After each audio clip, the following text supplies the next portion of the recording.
oportunidade de estar com vocês, sentindo a glória da presença de Deus pairando sobre nós de uma forma muito especial. Que bênção gloriosa estarmos aqui hoje na presença do Senhor. Está sentindo a presença de Deus? Olha só quantas pessoas confirmando que também estão se sentindo o mesmo que eu aqui. É porque o mesmo Espírito que está aqui também está aí.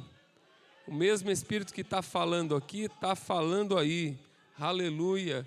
E nós glorificamos ao Senhor. Irmão, dar glória a Deus é um requisito fundamental no nosso culto a Deus. Um culto não pode ser privado de glória a Deus e aleluia. Tem gente que ainda se incomoda com glória a Deus e aleluia. Se chateia com glória a Deus e aleluia. Eu não sei porquê. Será que ele está com inveja de Deus, de Jesus? Porque nós que damos glória a Deus, entregamos para Jesus. Glória a Deus. E a Bíblia diz que na casa, no templo do Senhor, cada um diz glória. Cada um diz glória. Então, irmão, tem que ter pelo menos um glória para cada um aqui. A gente chega, a Bíblia diz, ninguém devais nada, a não ser o amor. Mas eu estou acrescentando aqui, inspirado no Salmo 27, no Salmo 29, que nós também devemos glória. Você já entra aqui devendo glória. E é um perigo, deixa eu dizer, agora eu vou falar uma coisa séria. É um perigo sonegar glória. Um perigo, é um negócio que não dá certo. Você entrar e não dar glória e segurar o glória. Porque teve Nabucodonosor se recusou a dar glória a Deus. E ele achou que toda a majestade da Babilônia era porque ele era o cara. Falou, não, eu dar glória a Deus com meu esforço, meu arrojo, minha perspicácia. Está vendo esses jardins suspensos aqui da Babilônia? Você está vendo essas proezas, aqui essa glória, essa riqueza? Isso aqui é tudo a mim. E a Bíblia diz que ele se transformou num animal, virou bicho e foi pastar com os animais, foi comer capim. Quem não dá glória corre o risco de ser abatido pelo dono da glória. Irmão, nós damos glória a Deus porque Deus é o dono da glória. Louvado seja Deus. Eu sou o Senhor e a minha glória não darei a outrem. Deus não divide a glória dele com ninguém. Deus derrama a alegria, Deus derrama a virtude, mas a glória não. A glória é para ele. A glória é só para ele. A gente não dá glória para o pregador. Tem gente que quando vê um pregador que gosta, já começa a dar glória. Está dando para o pregador, irmão. Cuidado, viu? Cuidado que é um perigo. Teve outro rei no Novo Testamento que também não quis dar glória, Herodes. Ele não quis dar glória. E insistiram para ele dar glória. Dá glória. E ele não quis. Porque às vezes o pregador incentiva. Eu aqui, irmão, eu não fico forçando o pessoal para dar glória a Deus, porque eu sei que vocês são inteligentes, que vocês são bereanos, que vocês creem na Bíblia, que vocês seguem a Bíblia. Mas o Herodes não quis saber de dar glória, não. Foi comido de bicho. Um virou bicho, o outro foi comido de bicho, porque não deu glória. Mas nós aqui, irmão, não temos dificuldade para dar glória.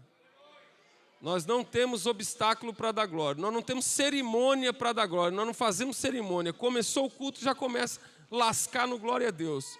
Aleluia. E você começa a dar glória a Deus, irmão. É assim que o batismo no Espírito Santo acontece. É assim, é na receita que os nossos pais ensinou para a gente. Louvado seja Deus. Eu era novinho ainda, meu pastor Marcos falou assim, pastor, como é que eu faço para falar pela primeira vez em mistério, para ser batizado no Espírito Santo e com fogo? Ele falou, meu filho, é simples, você vem para a igreja, você não olha para a gravata do outro, você não olha para o sapato do outro, você não olha para a roupa do outro, você não olha para a situação. Você chega na igreja e você só olha para Jesus e glorifica. E por quê, pastor? Porque lá na promessa de Jesus para os discípulos, dizendo, quando ele vier, ele vos ensinará todas as coisas e ele também me glorificará. A função do Espírito Santo em nós é glorificar Jesus. Tem gente que pergunta, até perguntaram no podcast, pastor, é errado dar glória a Deus, dar glória ao Espírito?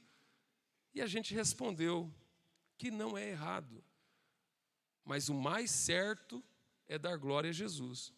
Agora, toda glória que você manda para o Espírito, ele pega esse glória e leva para Jesus, porque é para Jesus. Ele me glorificará.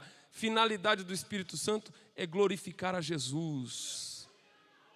Você sabe por quê? O Filho de Deus foi... E por quê, irmão? Vou te explicar por quê. Porque o Filho de Deus, quando veio nesse mundo, foi humilhado. O Filho de Deus, quando veio nesse mundo, ainda bebezinho, nem lugar na hospedaria não teve para ele. Ninguém, não teve porta aberta para o Filho de Deus. O Filho de Deus foi humilhado, foi enxovalhado, mataram ele, penduraram numa cruz. Mas a Bíblia diz que o Senhor o exaltou soberanamente e deu-lhe um nome que é sobre todo nome, para que todo joelho se dobre e toda língua confesse que Jesus é o quê? Jesus é o quê? Senhor, repita comigo, Jesus é o Senhor. Aleluia. E o apóstolo São Paulo também nos explica em sua epístola que ninguém pode dizer que Jesus é o Senhor se não for pelo Espírito. Ninguém diz que Jesus é o Senhor senão pelo Espírito. Se você abre a tua boca e diz Jesus é o Senhor, é pelo Espírito, porque é Ele que convence o homem, a clareza, a limpidez do Evangelho, da Escritura, a revelação divina vem para o Espírito. E o Espírito revela diante dos nossos olhos o que? Jesus. Aleluia. E Ele convencerá o homem do pecado. O Espírito Santo nos convence do pecado. Aleluia. Uma das coisas mais duras de você fazer na face da terra é dizer que alguém errou. Você está errado. Quem é que aceita estar errado? Quem é que aceita dizer, não, eu sou um pecador? Não, mas o Espírito Santo convence o homem do pecado. Eu não convenço. Não há argumento na face da terra para convencer um homem. Mas o Espírito Santo convence o homem do pecado. O Espírito Santo convence o homem da justiça. Aleluia, da justiça. E que justiça que ele convence? Da justiça de Cristo no Calvário. Porque a nossa justiça, segundo a Bíblia, profeta Isaías, são como trapos de imundície. A nossa justiça é um trapo de imundície. Falar, não, sabe, eu sou bom. Não, você não é bom. A tua justiça é como um trapo de imundície. Não serve para nada. Não tem ninguém aqui melhor do que ninguém. Ninguém aqui pode levantar a cabeça e dizer, não, eu estou por cima da carne seca. Não, você não está. Você não está. Nossa justiça é a justiça atribuída. A Bíblia diz, sendo, pois, justificados pela fé, temos paz com Deus. A justificação pela fé, atribuída, imputada. Da onde vem a justiça que recai sobre nós? A justiça vem do Calvário de Cristo. Como assim, pastor? No Calvário, na cruz, Deus fez justiça no Filho dele. Era para eu morrer, Filho dele que morreu. Era para eu sofrer, Filho dele que sofreu. Era para eu ser crucificado. Quem foi Jesus no meu lugar e no teu também. Louvado seja Deus. E aquilo que eu jamais conseguiria fazer, que era alcançar a justiça pelos méritos próprios, Jesus fez por nós na cruz do Calvário. E ao fazer por nós, todo aquele que crê no Senhor recebe, olha só que coisa linda, ao fazer justiça no alto da cruz, alcançar a justiça pagando pelos pecados, vertendo o sangue, porque Jesus não merecia morrer. O sangue de Jesus é o sangue puro, imaculado. A Bíblia diz, porque não foste com prata, e nem com ouro, e nem com pedras preciosas, que fostes resgatado da vossa vã maneira de viver, mas pelo precioso sangue de Jesus Cristo, como de um cordeiro santo e imaculado, aleluia. Pensa no valor das riquezas desse mundo, do ouro, da prata, da libra esterlina, do euro, do dólar. Pensa nas moedas mais valorizadas do mundo, nenhuma delas são capazes de cobrir, nenhuma delas são capazes de satisfazer, nenhuma delas são capazes de quitar a dívida da humanidade com a santidade de Deus, mas no Calvário, Jesus verteu o seu sangue puro, aleluia, como de um cordeiro santo e imaculado, e esta é a justiça, de modo que todo aquele que nele crê, na morte vicária de Jesus, recebe a justiça de Cristo, e ele convencerá o homem do pecado, da justiça e do juízo, aleluia, amém? Louvado seja o nome. Eu estou sentindo Deus aqui nesse lugar. Está gostosa a coisa aqui. Está fácil a coisa aqui. Porque tem um ambiente, uma atmosfera dominada aqui pela presença do Espírito Santo. Aleluia. Glória a Deus. Irmãos, quando eu falo assim, eu gosto de usar essa palavra que tem uma atmosfera usada aqui, porque eu já preguei aqui domingo e falei em outras vezes que no mundo existe o príncipe da potestade do ar, que é o poder maligno que domina a esfera terrena. Porque tem gente que fala assim que os demônios vivem no inferno, é porque não entende um pouco de Bíblia. Os demônios não vivem no inferno. Os demônios vivem na região celeste, que é o primeiro e o segundo céu. A atmosfera, esse espaço sideral, é no entorno do espaço sideral que estão as legiões e as hordas demoníacas. E nessa primeira camada que a gente chama de atmosfera, onde está o oxigênio, onde a gente respira, e nessa segunda, no primeiro e segundo céu, que é chamado na Bíblia de região celeste. Ali estão os demônios estão cobrindo toda essa região.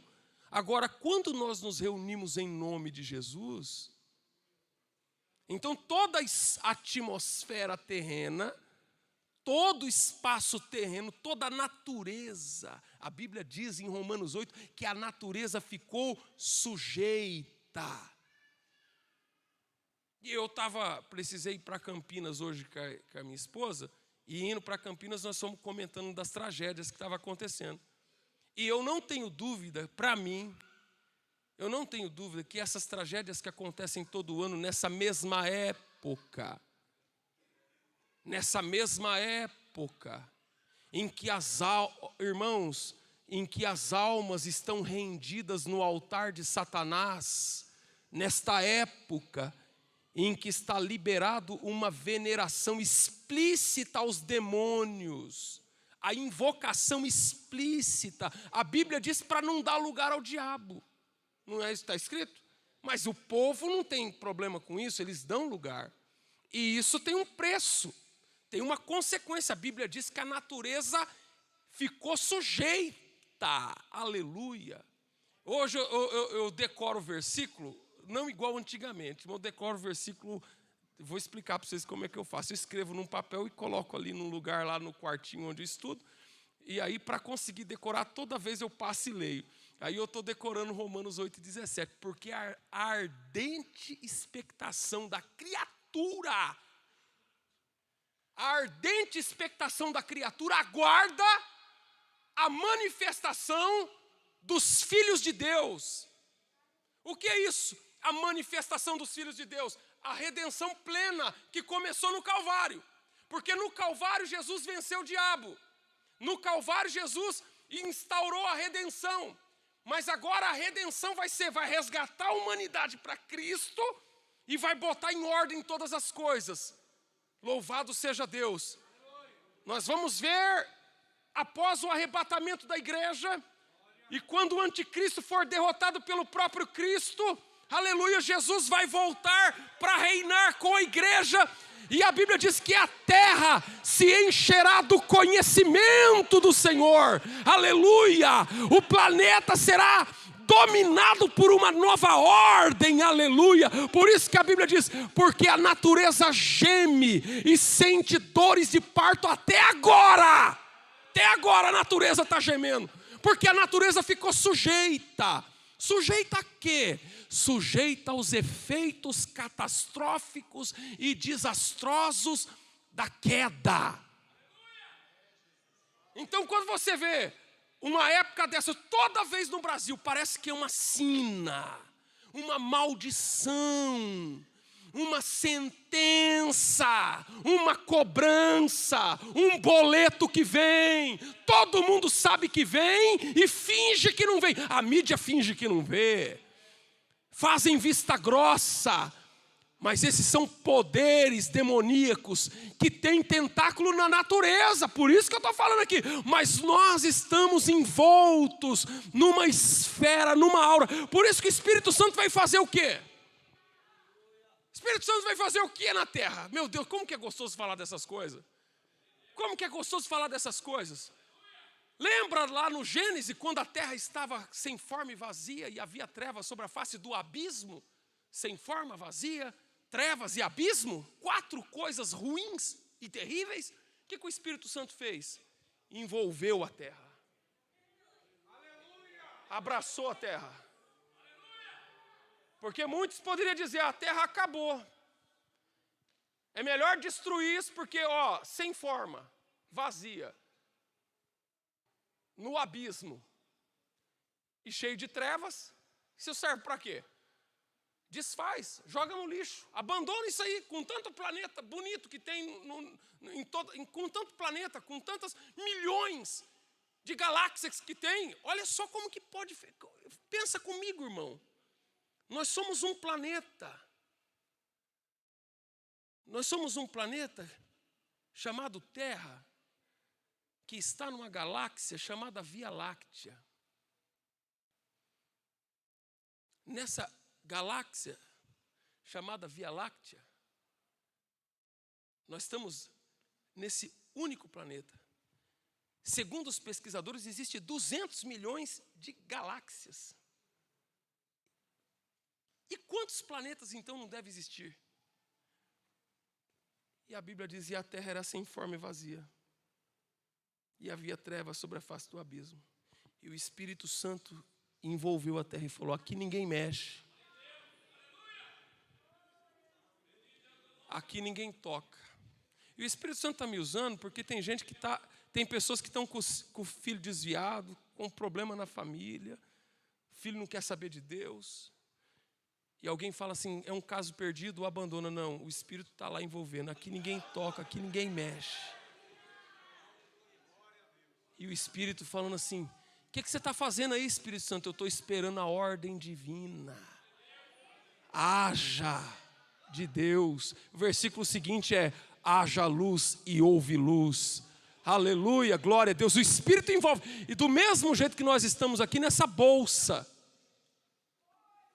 nós estamos aqui nessa bolsa, nessa bolsa que o Espírito cria. Por isso que você está sentindo essa graça fluindo aí na tua vida. Por isso que quando você chega aqui, o mal dissipa e vai embora. Por isso que a seta maligna bate aqui e rechicoteia para lá. Aleluia. Enquanto o mundo caminha de mal a pior, nós estamos dentro dessa bolsa. E o Espírito trabalha aqui, irmão, esperando o quê? Esperando a trombeta tocar. Aleluia. Esperando o som do arcanjo para arrebatar a sua igreja. Irmãos, abra a Bíblia comigo em Atos, no capítulo 19. Atos dos Apóstolos, capítulo 19. Eu glorifico a Deus pelo que Deus está fazendo, né, no mundo todo. Louvado seja o nome de Jesus. Eu glorifico a Deus pelo que Deus está fazendo no mundo todo. Eu creio na obra do Senhor, irmão. Eu tenho uma visão, porque eu não creio que o arrebatamento da igreja vai chegar na época de uma igreja falida. Ela vai encontrar uma igreja viva e poderosa, cheia da graça, sacudida pelo fogo. Primeiro ponto que eu quero destacar, que é possível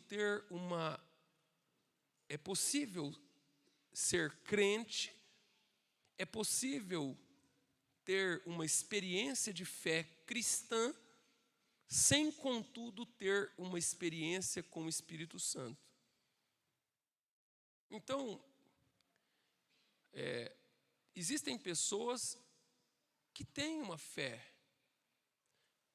O assunto aqui da revista é o avivamento pentecostal no Brasil.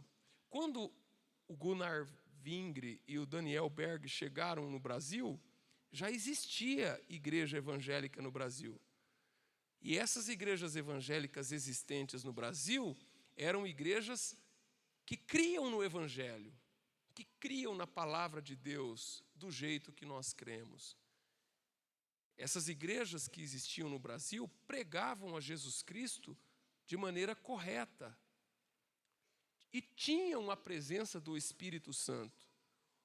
Contudo, a exemplo do que nós temos aqui no texto de Atos 19, eles não estavam inteirados acerca do Espírito Santo. Eles não estavam inteirados acerca da continuidade da promessa do Espírito Santo que está em Atos, no capítulo de número 2. Porque Pedro foi claro e taxativo quando diz que essa promessa, ela não era só para aquele dia, que falar em línguas, que o ser cheio do Espírito Santo, que o batismo com o Espírito Santo e com fogo era apenas para aqueles dias. Ele diz lá no capítulo 2 de Atos, esta promessa diz respeito a vós, que eram os que receberam ali, os que estavam ali ouvindo ele, a vossos filhos, os que estão longe, e a todos quanto Deus chamar. Amém? Então, na lição aqui é o Pentecoste no Brasil. Quando chegou aqui os missionários pregando sobre o batismo com o Espírito Santo, da onde vieram esses missionários? Primeiro, eles eram suecos. E foram para os Estados Unidos por motivos de trabalho. Eles foram estudar e trabalhar nos Estados Unidos. Chegaram nos Estados Unidos, conheceram o Evangelho. E naquela época em que eles chegaram nos Estados Unidos, em Chicago, estava acontecendo nos Estados Unidos o avivamento da Rua Azusa. O pastor da igreja da Rua Azusa, chamado Joseph William Seymour, estava pregando uma palavra que ele recebeu de um pastor chamado Charles Parham, que pregava que a atualidade da experiência do batismo no Espírito Santo, com a evidência de falar em outras línguas. Charles Parham estava instruindo, o William Seymour absorveu essa mensagem e começou a pregar essa mensagem, e Deus inaugurou então um avivamento na Rua Azusa, uma antiga igreja que havia se transformado num celeiro, agora foi novamente transformado em igreja. Aquele prédio que estava assim praticamente abandonado se transformou numa igreja, e aquele avivamento que aconteceu ali em Los Angeles espalhou brasa por toda a América do Norte, por todas as cidades e estados da América do Norte, pela Europa, os países da Suécia, da Dinamarca, da Noruega, a Inglaterra, a França, espalhou brasa pela Itália, por todos os lugares do mundo. O avivamento da Rua Azusa começou em 1906 e foi até 1909, a primeira onda do avivamento da Rua Azusa. Foi a primeira e mais forte onda. O avivamento durou 6 anos subsequentes. E aquele avivamento atraiu pessoas do mundo inteiro para ir lá ver o que estava acontecendo na Rua Azusa.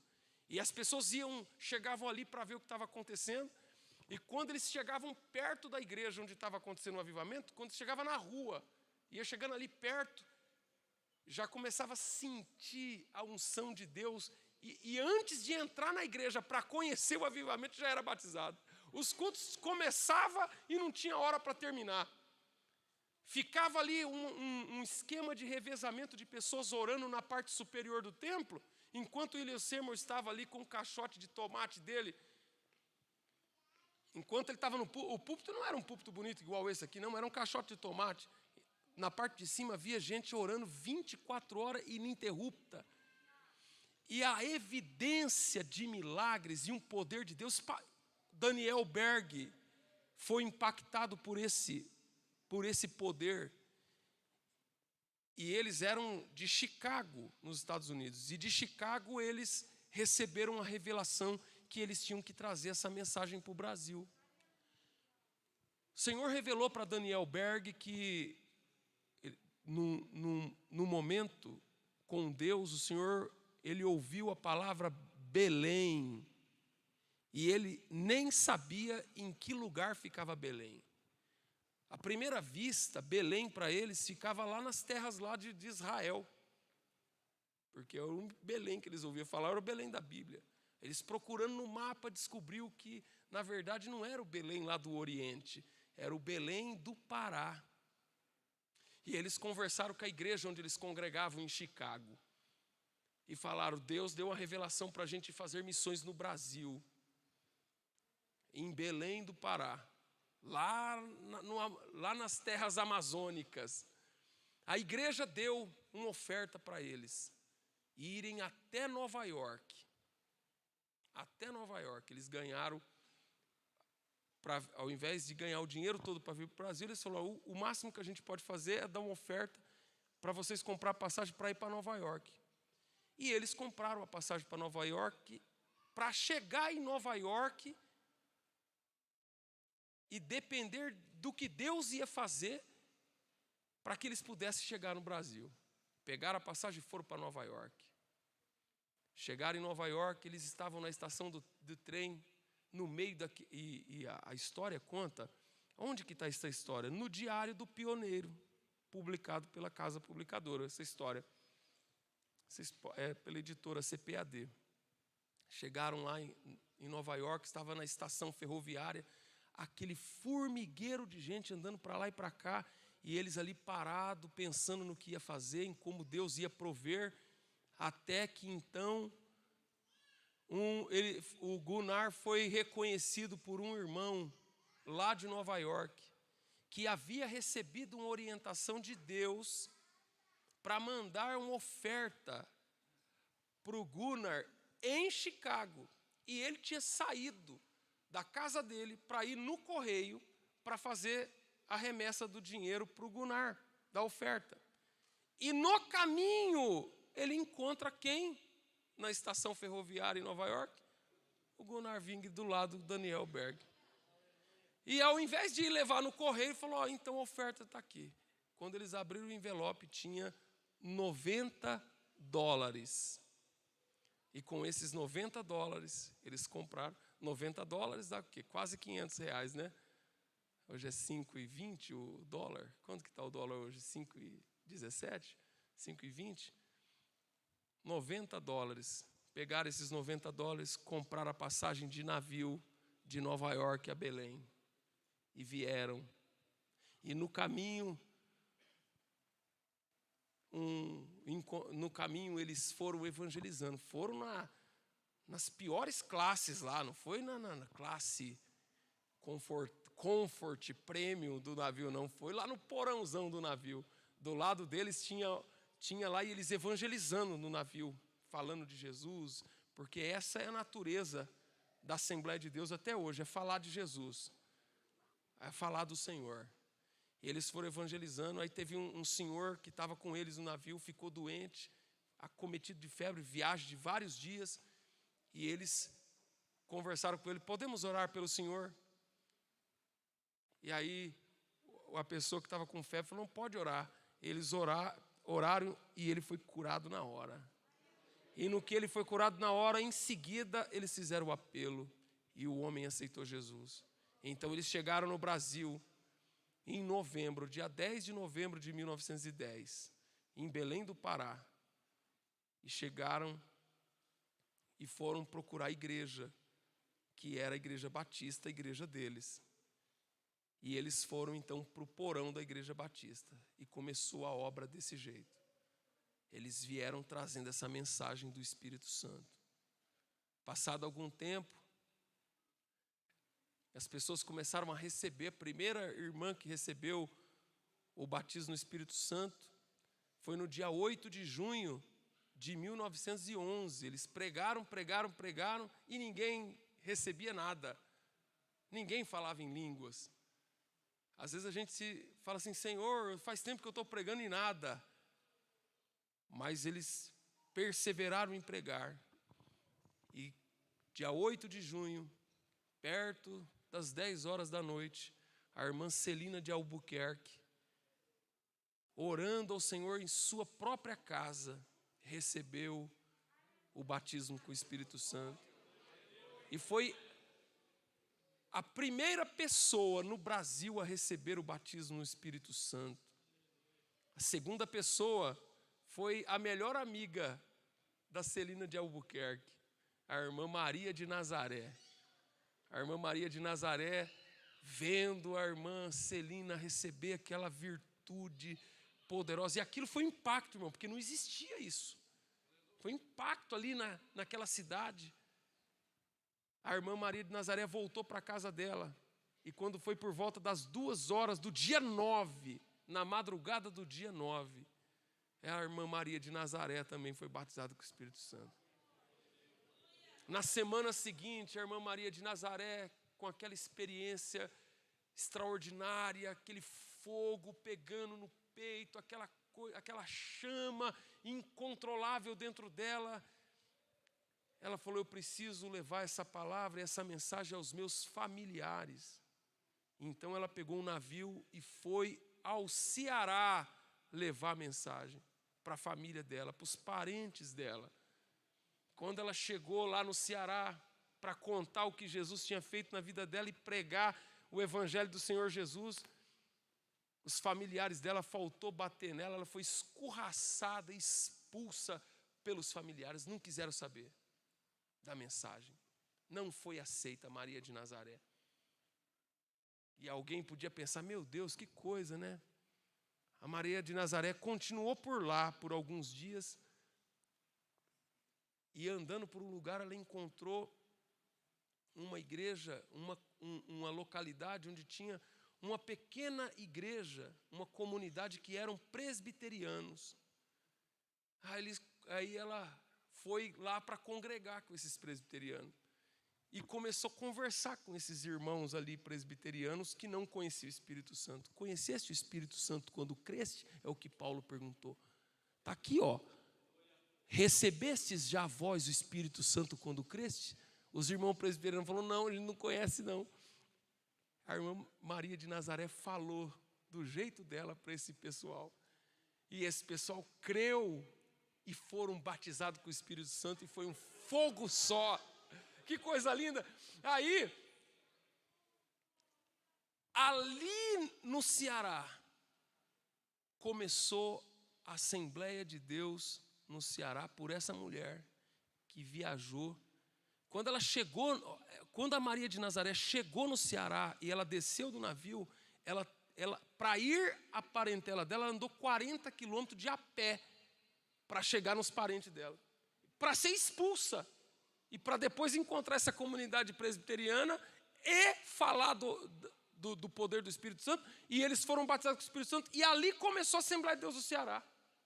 E o primeiro pastor Aí os missionários ficou sabendo do que tinha acontecido, do que estava acontecendo no Ceará, pela irmã Maria de Nazaré, porque você vê, irmão, Deus usa quem Ele quer, do jeito que Ele quer, e na hora que Ele quer. E para Deus usar, não precisa ter teologia, não precisa ter pompa e nem circunstância. Ele é soberano. O único requisito para nós sermos usados por Deus é dar lugar para Jesus. Fala para Jesus que você quer ser um vaso na mão de Deus. Aleluia! Os missionários ficaram sabendo desse movimento que Deus estava fazendo no Ceará, mandou o primeiro pastor para o Ceará, chamado Adriano Nobre, o primeiro pastor do Ceará, que ficou pregando o evangelho ali e organizando a igreja por muitos anos. E a obra de Deus no Ceará é gigante, é uma mega de uma igreja. E quem levou o evangelho lá, a semente do evangelho pegando fogo, assim, em brasa, jogou assim para eles lá e vai pegando fogo, porque aonde essa presença chega, ela contagia. Nunca mais eu e você, irmãos, eu vou dizer uma coisa para você: quem recebe o Espírito Santo nunca mais é o mesmo. Quem recebe o Espírito Santo nunca mais é o mesmo. A experiência pentecostal, ela provoca uma mudança profunda, uma experiência única. Louvado seja o nome de Jesus. Aleluia, glória a Deus. Recebesse o Espírito Santo quando cresce, a gente nem sabe que existe Espírito Santo. A gente não entende disso não. A gente não entende desse negócio não, irmão. Tem um monte de gente que diz que não precisa porque não entende, nunca usou. Eu lembro que o ano passado eu fui, nós fomos em Brasília, e esse ano nós vamos lá com a equipe de missões. Aí eu conheci o Lucas, que era o diretor do seminário lá, que faz tradução de Bíblia. Esse camarada tem a cabeça desse tamanho assim, ó, tão inteligente que é. Aí ele falou assim para mim, assim: pastor Marcos, eu estudei teologia, fui fazer pós-graduação nos Estados Unidos e tal, mas um dia nós estávamos orando numa tribo indígena com os crentes pentecostais, e eu estava com medo ali, receoso, porque, sabe, o pentecostal, ele é terrível, né? Mas, de repente, a minha língua enrolou, e ele tem uma barbona desse tamanho assim, irmão, parece um guru, é uma coisa. De repente, a minha língua enrolou, e quando eu me dei por conta, ele falou: não deixei de ser presbiteriano, não. Mas deixa eu confessar para você, eu sou batizado com o Espírito Santo e com fogo. Irmão, eu não é de agradecer a Deus a obra que Ele tem feito no Brasil. Aleluia.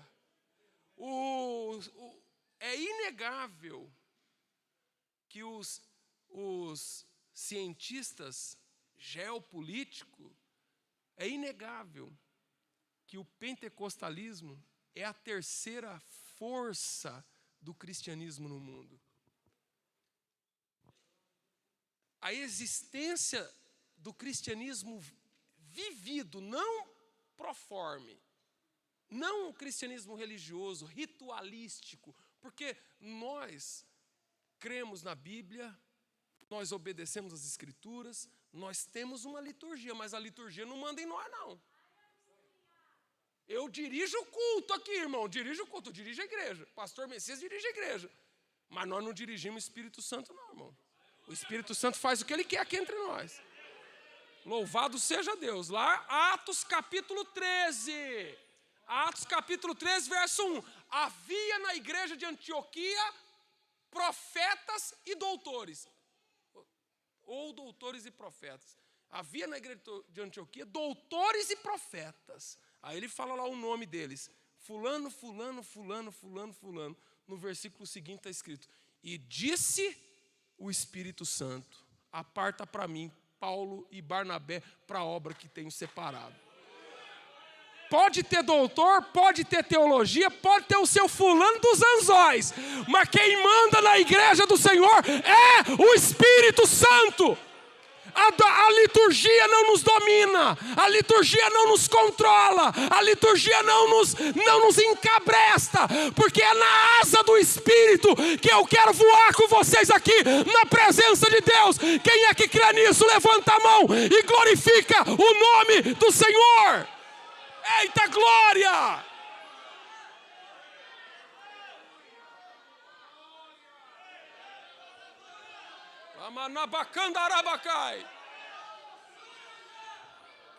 Jesus ainda batiza, irmão.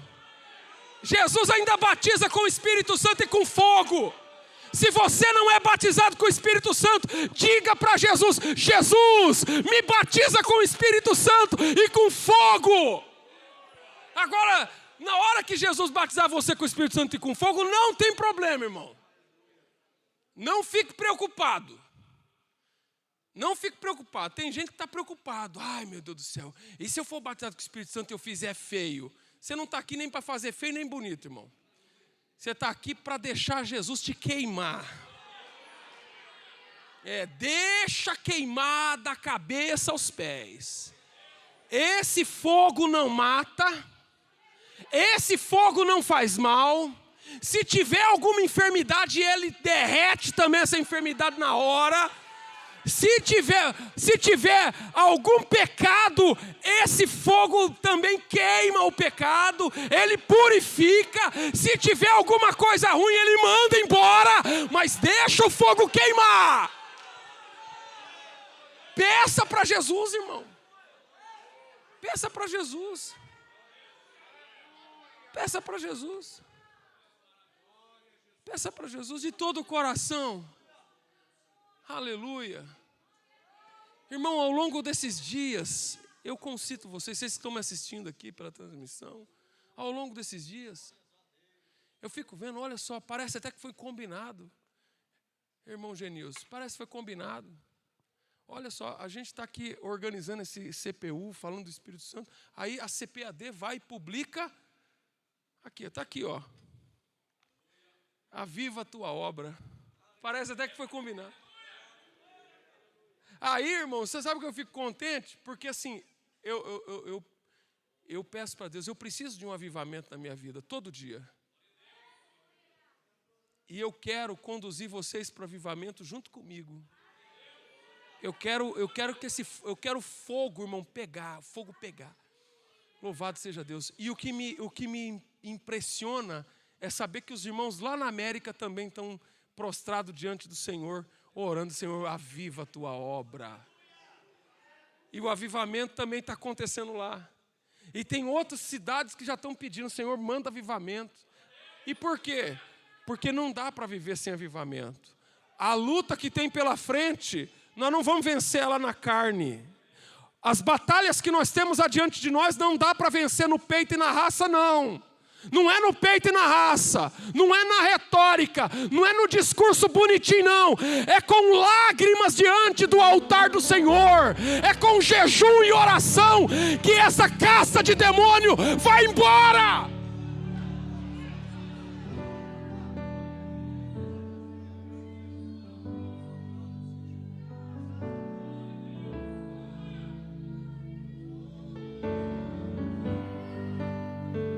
Foi o Agostinho que estava andando pela Santa Sé com o Papa?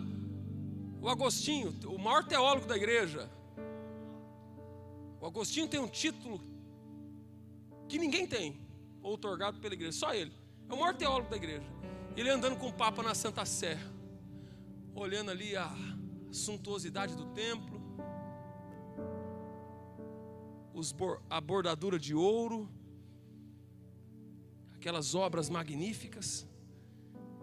E o Papa olhou para ele assim e falou: então, Agostinho, agora a gente já não pode mais dizer não temos ouro e nem prata. E o Agostinho olhou para ele assim com lágrimas queimando no rosto, mas também não pode dizer ao paralítico: levanta e anda. A era em que não tinha prata e nem ouro, Pedro disse: eu não tenho prata e nem ouro, mas o que eu tenho. Do que esse mundo precisa? do que esse mundo precisa. Meu Deus! Meu Deus!